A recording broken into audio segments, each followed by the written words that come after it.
Hello, friends. I hope you all are doing fine and keeping well. As promised and as a commitment even to myself, I am slowly progressing to the crux of Mahabharata. Of course, there is nobody who can tell the crux or the essence. It is too wide, too big for a humble person like us. But yes, I'm trying to reach the part that you recognize as Mahabharata. And keeping that in mind, I will take the story forward. In the last episode, I talked about Pandu उसका उनका श्राप and कैसे उन्होंने प्राण त्यागे अपनी पत्नी के साथ माद्री के साथ जब उन्होंने समागम किया और उनको जो श्राप मिला था किंदम ऋषि से उस वजह से और माद्री उनके साथ ही स्वर्ग सिधार गई और जब वापस कुंती अपने बच्चों को लेकर राजमहल में गई वहां से जलन का ईर्ष्या का बीज बोया गया। इसी को एपिसोड 12 में आगे ले जाते हुए मैं आप लोगों से फिर से कहूंगी, साफ सच्चे मन से श्री कृष्ण भगवान को साक्षी मान के इस महान काव्य की कथा को आगे बढ़ाते हैं। अब मैं आपके पास आऊंगी दुर्योधन की ईर्ष्या और उस ईर्ष्या में जलकर भीमसेन को विष देने की कथा। जब हस्तिनापुर में 12 दिन के श्राद्ध और शोक के समापन हुए तो कहानी आगे बढ़ी। माता सत्यवती बहुत दुखी थीं और उन्होंने व्यास जी से कहा कि अब उन्हें संन्यास लेना चाहिए क्योंकि आगे उन्हें दिव्य दृष्टि से विनाश दिख रहा है। ये वही माता सत्यवती थी जिन्होंने जिद करके कहा था कि मेरे पुत्र हस्तिनापुर के सिंहासन पे बैठेंगे और भीष्म ने प्रतिज्ञा की थी। समय सबको बहुत कुछ सिखाता है और उन्होंने कहा मुझे संन्यास लेना है। तो वह अम्बा और अम्बालिका को लेकर वनवास की ओर चली गई। अम्बा और अम्बालिका भी अब आगे इस विनाश का साथ नहीं देना चाहती थी। कौरव और पांडव बचपन में इकट्ठे खेलते थे और बचपन से ही भीम की असाधारण बल और दुर्योधन की जलन की वजह से, ईर्ष्या की वजह से उनमें बहुत आपस में प्रतिस्पर्धा रहती थी। दुर्योधन से भीम का बल बर्दाश्त ही नहीं होता था। तो दुर्योधन की जलन और ईर्ष्या की कहानी आगे बढ़ती है। वो बचपन से ही धूर्त था।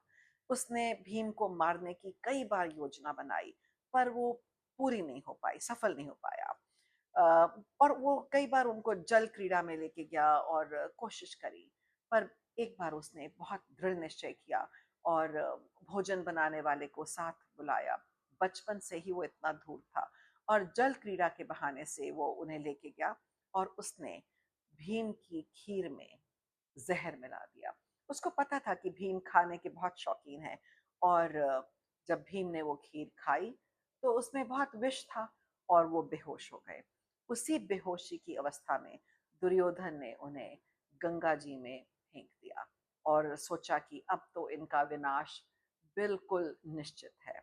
वो वहां से भीम बहते बहते नागलोक पहुंचे जहां जहरीले नागों ने उन्हें खूब डसा।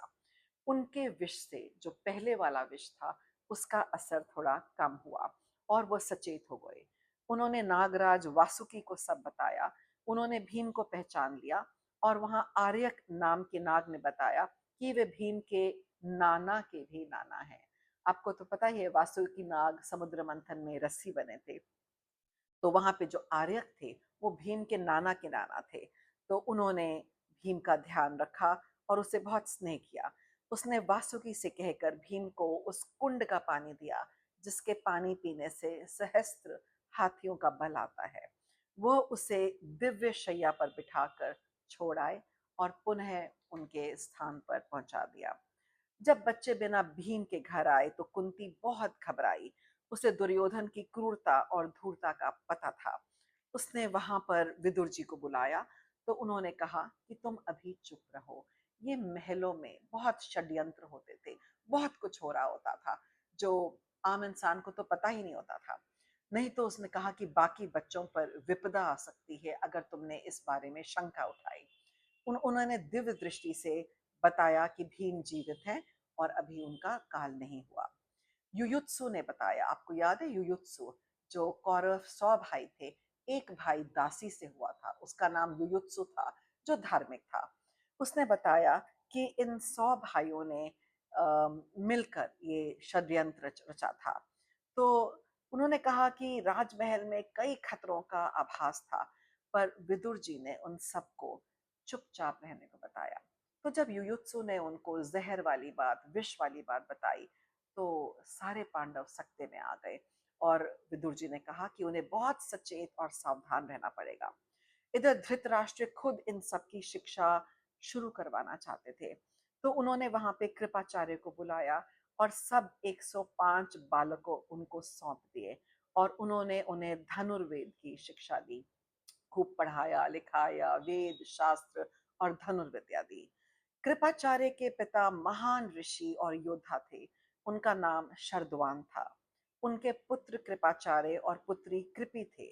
उन्हें वन में देखकर राजा शांतनु ने उनका पालन किया था। ऋषि शरद्वान ने उनका गोत्र बताया और उचित शिक्षा दिलवाई। गुरु द्रोणाचार्य का जन्म भी रोचक है।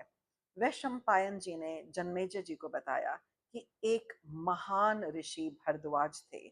उनकी तपस्या भंग करने के लिए इंद्र ने घृताची अप्सरा को भेजा। उन्होंने अपने उनको मोहित करने की घृताची ने बहुत कोशिश करी। तो उन्होंने अपने स्खलित वीर को द्रोण नाम के एक पात्र में, एक बर्तन में डाल दिया और इसीलिए उस पात्र में होने की वजह से द्रोण का नाम द्रोणाचार्य पड़ा। वह सर्ववेद ज्ञाता थे और सारे अस्त्रों का ज्ञान भरद्वाज ऋषि ने उन्हें दिलवाया था। उन्हें हर दिव्य अस्त्र जैसे आग्नेय अस्त्र, ब्रह्मास्त्र आदि की शिक्षा मिली, क्योंकि भरद्वाज जैसे ऋषि तो ब्रह्म ऋषि थे, तो उनके पास ये सब तो शिक्षाएं थी। तो उन्होंने ये सब शिक्षाएं गुरु द्रोणाचार्य को दिलवाई। और आपको पता ही है ना, द्रोण तो एक पात्र में पैदा हुए और भरद्वाज जी और घृताची अप्सरा की संतान थे। राजा पृषत भारद्वाज ऋषि के मित्र थे। उनका पुत्र द्रुपद भी उन्हीं दिनों उत्पन्न हुआ था। इसीलिए राजा पुत्र द्रुपद और ऋषि पुत्र द्रोणाचार्य में घनी मित्रता हो गई। और जब ये मित्रता टूटी तो महाभारत होने का एक और भयंकर कारण बनी। आपको तो पता ही है कि द्रुपद ने द्रोणाचार्य का अपमान किया और कहा कि हम दोनों बराबरी के नहीं है, तो हमारी मित्रता कैसी। जिसकी वजह से द्रोणाचार्य ने अपने शिष्य अर्जुन वगैरह द्वारा उनको पराजित करा कि उनका आधा राज्य ले लिया था। तो एक और वजह बन गई थी महाभारत छिड़ने की। द्रोणाचार्य ने कृपाचार्य की बहन कृपि से विवाह किया, जिससे उन्हें पृथ्वी का विनाश करने वाली संतान अश्वत्थामा हुई, जिसने महाभारत के अंत में ब्रह्मास्त्र छोड़ा था, जो आज के न्यूक्लियर वेपन जैसा है, जिससे पांडवों का पूरा कहते हैं ना, कुल विध्वंस हो गया था। तो ये अश्वत्थामा की कथा क्या है, ये भी बहुत रोचक है। तो कहते हैं कि अश्वत्थामा आज भी कृष्ण के श्राप की वजह से पृथ्वी पर घूमते हैं। और ये कहानी फिर किसी और दिन सही, क्योंकि बहुत लंबी कहानी है कि अश्वत्थामा को कृष्ण जी ने ये श्राप क्यों दिया और वो क्यों पूरी पूरी जिंदगी पूरों को आज जन्म पृथ्वी पर घूमने का श्राप मिला। और पांडवों का वंश आगे कैसे चला जब सारे खत्म हो गए थे। तो ये तो मैंने आपको पहले भी बताया था कि अभिमन्यु का पुत्र जो था परीक्षित, जो उत्तरा उनकी पत्नी के गर्भ में था, वो ब्रह्मास्त्र चलने से मृत हो गया था। तो कृष्ण जी ने उसको पुनः जीवित करके उसका नाम परीक्षित रखा और अश्वत्थामा को श्राप दिया। तो इस रोचक कहानी को हम अगले एपिसोड में आगे बढ़ाएंगे। So in the next episode, I will trace the reason behind Dronacharya and Drupad's enmity and its impact on the future Mahabharata. So we all know that Mahabharata is not a battle of only Duryodhan and Draupadi and uh, jealousy. It is a battle of dharma against adharma. So, looking forward to joining you all in the next episode. And have a great day and leave your comments below.